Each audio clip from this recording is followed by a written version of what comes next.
Today's training video is offered by Compass Hospital Improvement Innovation Network, otherwise known as HIN, a division of the Iowa Healthcare Collaborative, in conjunction with quality improvement staff from Telegen.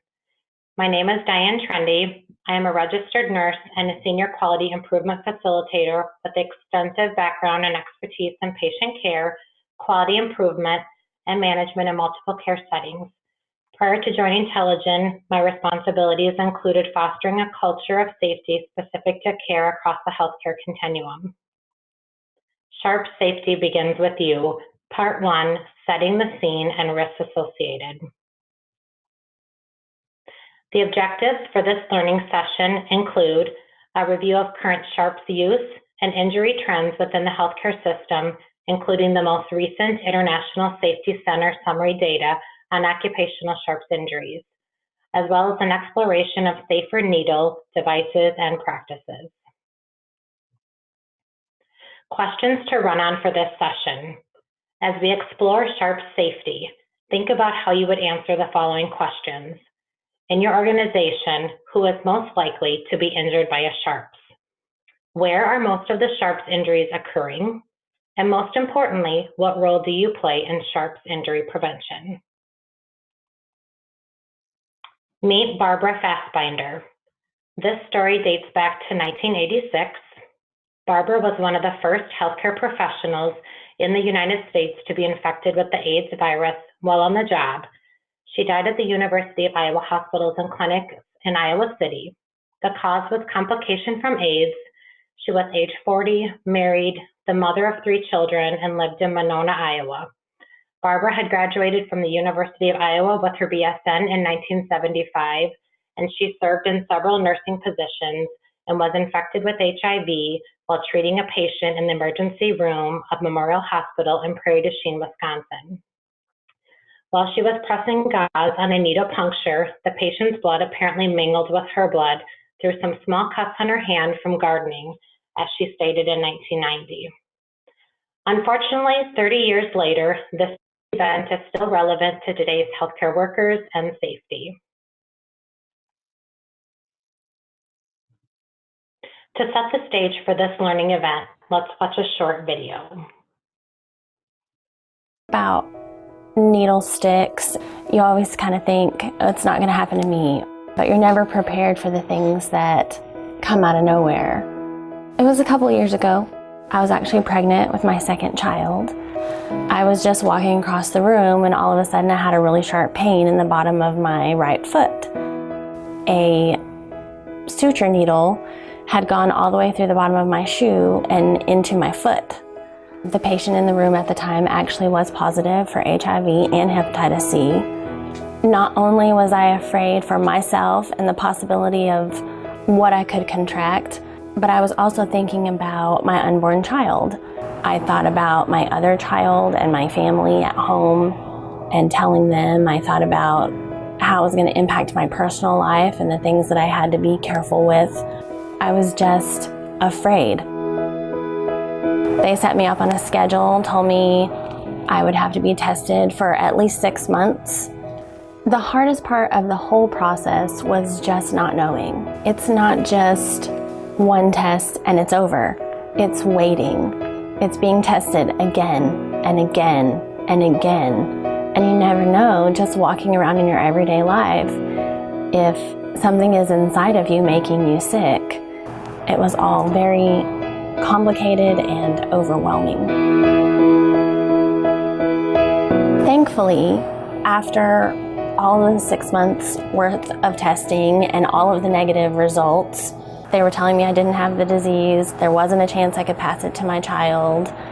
However, it's not gone. It's not ever gone. I don't ever not think about it. It's still there in the back of my mind as something that I went through.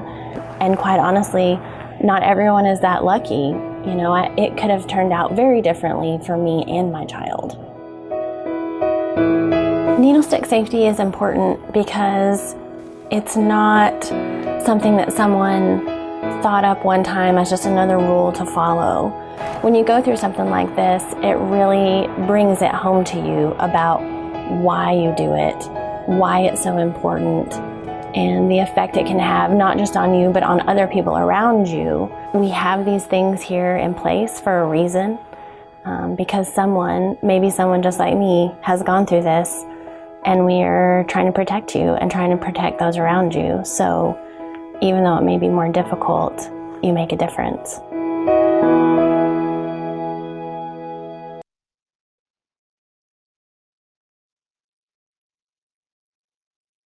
Who gets injured?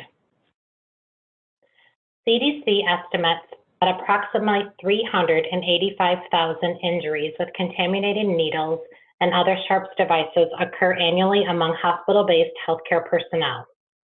That's over 1,000 injuries a day. Most reported sharps injuries involve nursing staff.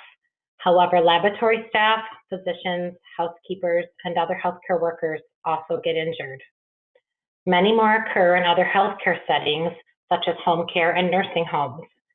Injuries with contaminated needles and other sharp devices are an important concern because they pose the risk of transmission of bloodborne viruses, and they are costly to personnel and to the healthcare system. The true magnitude of the problem is difficult to assess because information has not been gathered on the frequency of injuries among healthcare personnel working in other settings. In addition, although CDC estimates are adjusted for it, it is important and must be acknowledged. Surveys of healthcare personnel indicate that 50% or more do not report their occupational percutaneous injuries. So where do sharps injuries happen? Sharps devices can cause injuries anywhere within the healthcare environment. The National Institute for Occupational Safety and Health data show that the majority of injuries occur in inpatient units, particularly medical floors and intensive care units, and in the operating rooms and surgical settings. When do sharps injuries occur? Injuries most often occur after use and before disposal of a sharps device, during the use of a sharp device on a patient, and during or after disposal.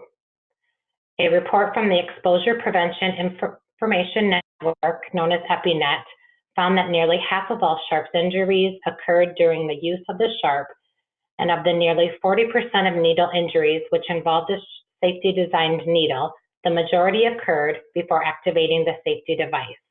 Moreover, the report also showed that many sharps injuries occurred in patient rooms, among nurses, and operating rooms among surgical team members. What devices are involved in sharps injuries? Injuries are also closely associated with certain devices that can pose an increased risk of bloodborne pathogen exposure. Some of these devices include disposable syringes, suture needles, and winged steel needles.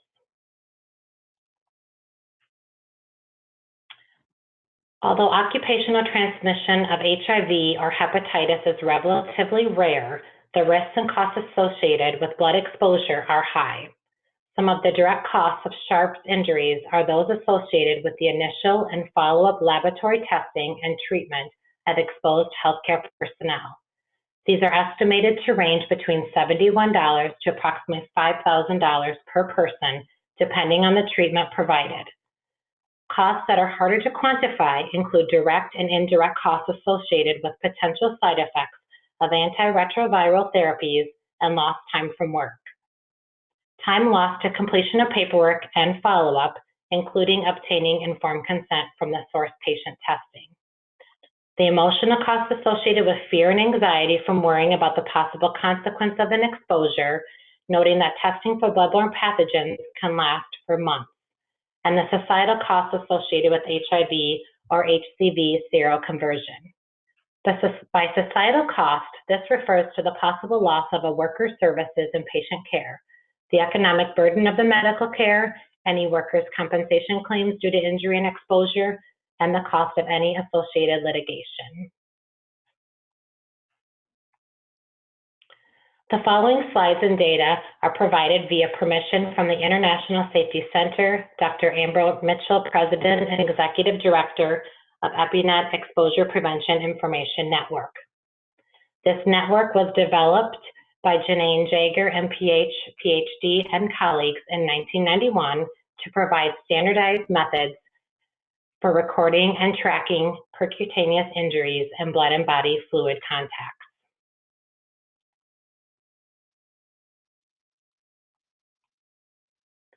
The Needle Stick Safety and Prevention Act of 2000 and 2001 revised bloodborne pathogen standard to require healthcare facilities to maintain a sharps injury log. The log must include at a minimum the type and branded device involved in the exposure incident, the department where the exposure occurred, and an explanation of how it occurred. EpiNet meets all of those requirements and also provides a wealth of other detail that can help facilities target high-risk devices, products, and evaluate any new technology to prevent needle sticks. So what can you do with EpiNet? Identify those injuries that can be prevented with safer medical devices, share and compare information and successful prevention measures with other institutions. You can evaluate new devices, target high-risk areas, analyze injury frequencies like jobs, devices, and procedures.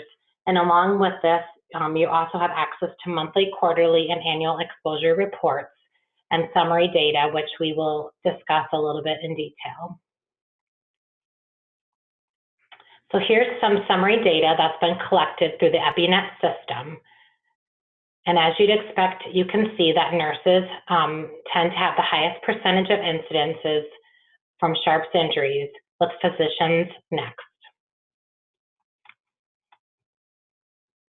Injections, as you can see here, are still the highest category of injuries, and suturing is follows next.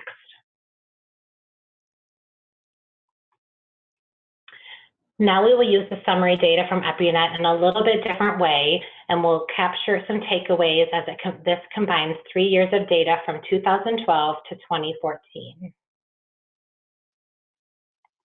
When we dive a little deeper and look into devices causing injury for all, we find that 41.2% of the devices included a safety design with shield, recessed, retractable, or blunt needle or blade. Of those, 65.8% reported a safety feature was not activated. And of those activated, around 50% injury occurred before activation, with about 34% during or after activation. In a recent EpiNet summary data from 2015, respondents indicated that almost 50% of the reported incidences could have been prevented through engineering control, administrative, or work practice controls. Now this is just injuries during blood collection to show you something unexpected, that most injuries are still occurring from collecting blood with a disposable syringe. This is one of the most hazardous practices in that the highest numbers of injuries are occurring even though almost 90% of people are using safety devices. And this is because even though a safety device is being used, a transfer device is not necessarily being used, meaning that the sharp needle pierces the tube stopper, and only after that is done can safety feature be activated. That means that prior to this happening, there are a great many opportunities for injuries to occur.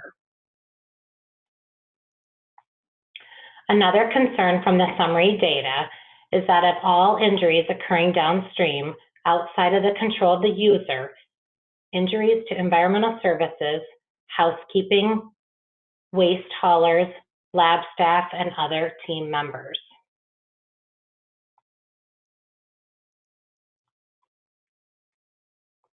From disposables, as you saw earlier, they are the largest group of injuries, and this comparison chart shows you that year over year, disposable syringes are a category with the highest injuries, and only 42% are safety despite national regulations in place to use safety devices. And of those, 64% are from devices where the user has not activated the safety feature. There's still work that needs to be done.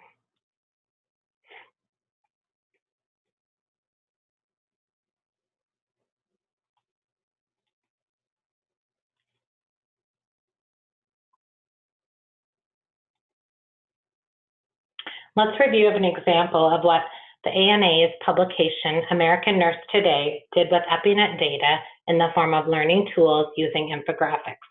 This work was a result of a partnership with the International Safety Center and the ANA.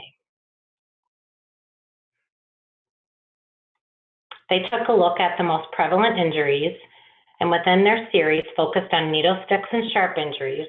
The data was displayed to take another look at these types of injuries, since they are the most prevalent occupational exposure to blood and body fluids. Of all the injuries collected by EpiNet, aggregated hospitals in a 5-year period from 2009 to 2013, approximately 51% stemmed from devices used to inject a fluid into the skin, and 53% stemmed from disposable syringes.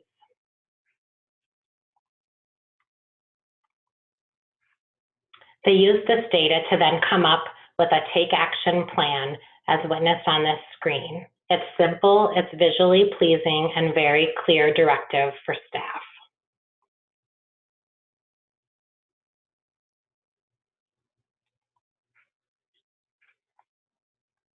The Sharp Safety Continuum. Work practices to prevent sharps injuries are typically present as a list of specific practices to avoid.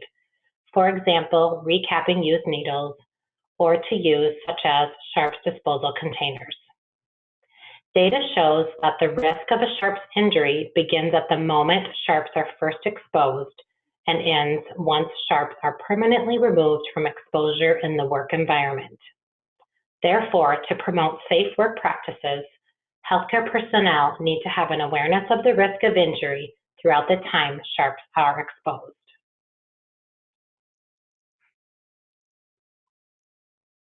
Prevention is primary. Needle stick injuries are preventable through a hierarchy of controls to reduce sharps injuries. That includes an elimination of hazards, engineered sharps injury prevention devices, administrative controls, and work practices. Leadership has a great responsibility to foster a culture of safety, and leaders set policy and are role models for safe practices. They allocate resources that demonstrate a commitment to safety and ensure staff have consistent, ongoing training on the use of safe devices and practices.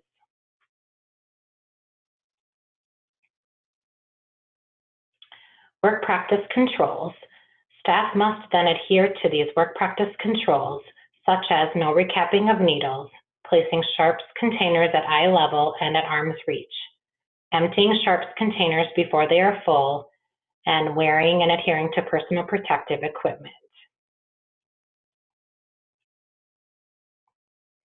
Work practice controls are an important adjunct for preventing blood exposures, including percutaneous injuries in surgical and obstetrical settings, because the use of exposed sharps cannot be avoided. Operating room controls include using instruments rather than fingers to grasp needles, retract tissue, and load, unload needles and scalpels, giving verbal announcements when passing sharps, avoiding hand-to-hand passage of sharps instruments by using a basin or neutral zone, using alternative cutting methods and laser devices when appropriate, substituting endoscopic surgery for open surgery when possible, using round-tipped scalpel blades instead of pointed sharp-tipped blades, and double gloving. The use of blunt suture needles, an engineering control practice, is also shown to reduce injuries in this setting.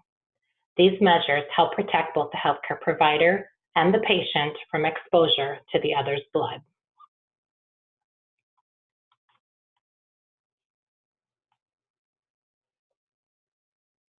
Every day, nurses and healthcare workers all over the U.S. suffer from sharps injuries, including needle stick injuries.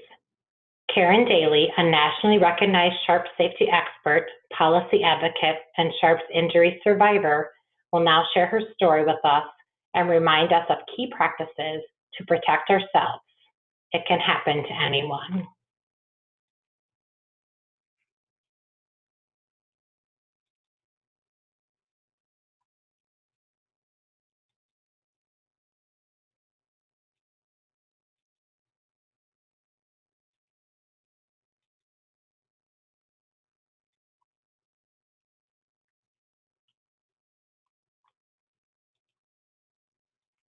Hello, my name is Karen Daly.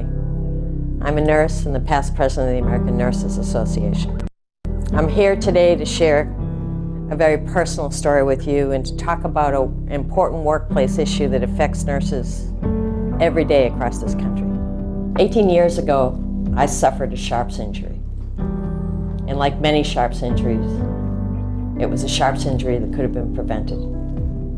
My injury didn't occur because I was careless or inexperienced. My injury occurred because of an overfilled sharps box and because safer devices weren't being made available. My injury could have been easily prevented. Unfortunately for me, my injury resulted in the worst thing I can imagine. As a result of my injury, I contracted HIV and hepatitis C. And I don't want the same thing to happen to you. Since the time of my injury, I'm happy to report, we've seen sharps injuries drop by as much as 1/3 in the US. That progress occurred because of a law signed by President Clinton in 2000 that created new employer mandates and workers' rights designed to improve sharp safety for you and other healthcare workers. My main message today is to tell you that despite the initial progress we've made, sharps injuries remain a significant risk for nurses and other healthcare workers. In fact, evidence suggests injuries have not declined any further since 2010. So why has our prior progress come to a recent standstill? The reason is that some employers are choosing not to provide safer devices with sharps injury prevention features that could prevent these injuries. That's why, under the 2000 law, your employer should be evaluating on an annual basis whether safety devices being used in your facility are truly effective, and whether there are better safety devices available to prevent your injury. In fact, you have rights under the updated bloodborne pathogen standard.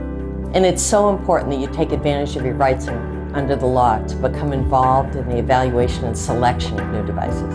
The responsibility for preventing sharps injuries belongs to everyone. It's up to everyone to do their part to make things safer within the workplace. And nurses have a big role to play in that. First, don't rush when using and disposing of needles and other sharps. Next, be sure to activate the protective mechanisms on sharp safety devices. And finally, always, always, always dispose of used sharps properly. I can't emphasize that enough. Careless disposal puts downstream workers at risk of being injured. Please practice mindfully and stay vigilant. Advocate for a safe and healthy environment and the tools you need to protect yourself from preventable sharps injuries. And remind your nursing colleagues to do the same. You deserve nothing less. I'd like to thank our sponsors.